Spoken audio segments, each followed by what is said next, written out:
Hey there, welcome to day 22 of our 30 plus day Get Up and Go challenge. Set the little timer, try to make sure it doesn't ring in the middle of our, or at the end of our time today.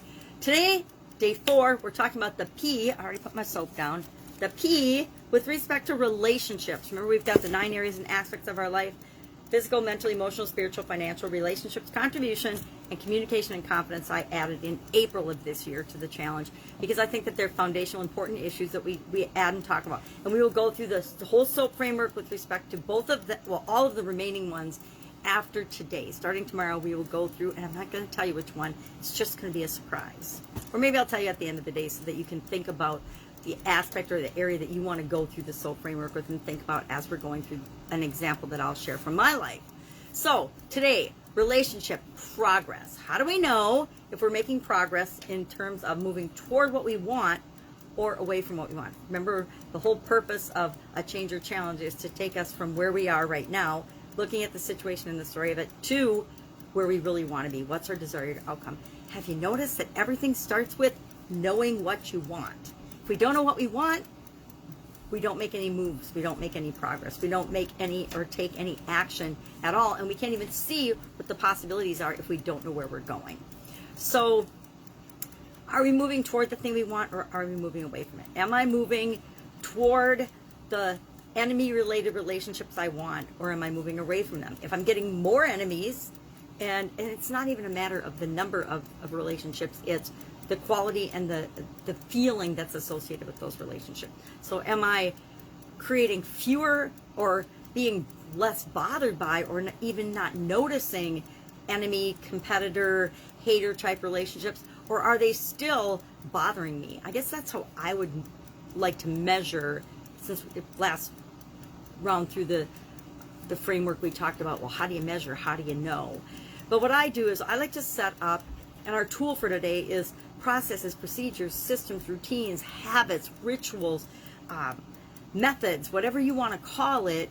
I like to set up things once I know I'm moving in the right direction. If I find something that I'm doing and I know that that is helping me to automatically move in the direction I want to go, I want to figure out a way to make that automatic. So I might add it to my morning routine. I might add it to my evening routine. I might add it to my exercise routine. I might add it to my daily affirmations or something else that I do to ensure that I'm going to keep moving forward in that direction without having to consciously think about it every single day. Because if we had to consciously think about all the things we need to think about to get through our life, we would be frozen in our tracks and we would never get anything done. So how do I go about doing that? Number one, I could and have written a whole book on how to do processes and procedures, how to document your processes and procedures. But I personally like flow charts, but they're not necessary for everything. Do I need a flow chart for this one to know if I'm making progress or not? No.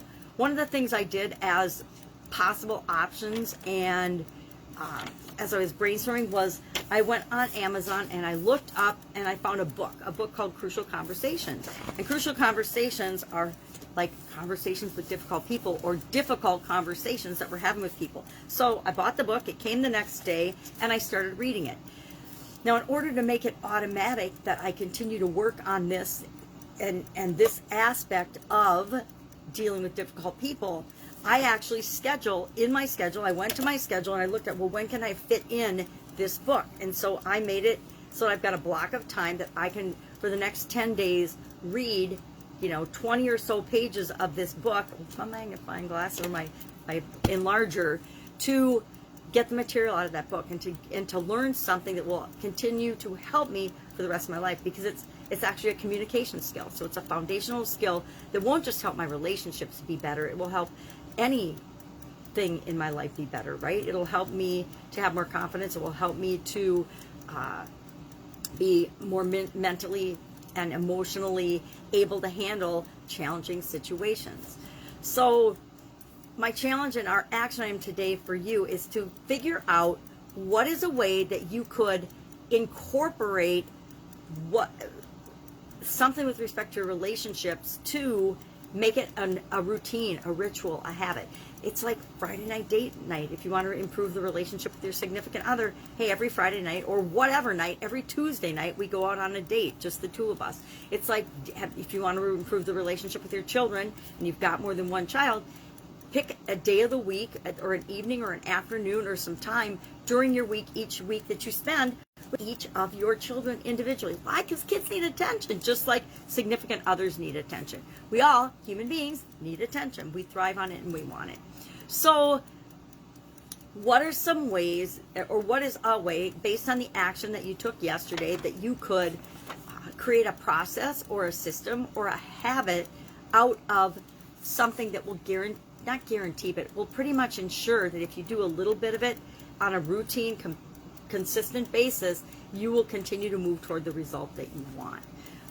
So share just one thing that you'll look to do in the comments below this video today. Again, I am going to do this book, and then guess what? When I'm done with that book, I will continue to add things to my routine, my morning routine. I have a morning routine, an evening routine, a daytime routine, an exercise routine, an eating routine, all kinds of routines, because I found that it's a way to automatically achieve my long-term goals by breaking down into little pieces and making habits out of things that will move me toward what I want automatically. I encourage you to try this out and do the same. Maybe all you have to do is add one affirmation or do one affirmation. We'll talk about affirmations over the next couple of days because it's one of those tools that all of us should have in our toolbox. And I do a little twist on it. I actually supercharge it and 100x the capability and the potential of affirmations by adding a couple different twists and variations to them. So look forward to that. So today, relationships, progress. How will you make progress toward what it is that you want in your relationship? Share in the items below one thing that you're looking to do. And guess what? You might do that one thing for a couple of weeks and then realize it's not working anymore. And then guess what? We'll go back to the drawing board and we'll find something else. Life is a continuous process of evolving and changing and improving. It's not a one-stop shop and we're done. Be awesome if it was, but it generally isn't. Any questions, hit me up in the comments below. Otherwise, I will be with you tomorrow, and we're going to run through the SOAP framework over the next few days for the remaining areas and aspects of our life. So tomorrow we'll do emotional SOAP, just because that's what I picked for next time. Sometimes what I like to do is just go out and map out the whole challenge, and all I do is in my notebook put the topic on the top of the page. And then for this time through, I did the topic and the tool. So tomorrow our tool will be EGS. No idea if you're familiar with that, but you will be by the end of tomorrow. Any questions? Ask. Otherwise, I will be with you tomorrow. Have an amazing day. Find a way to make this automatic in your life.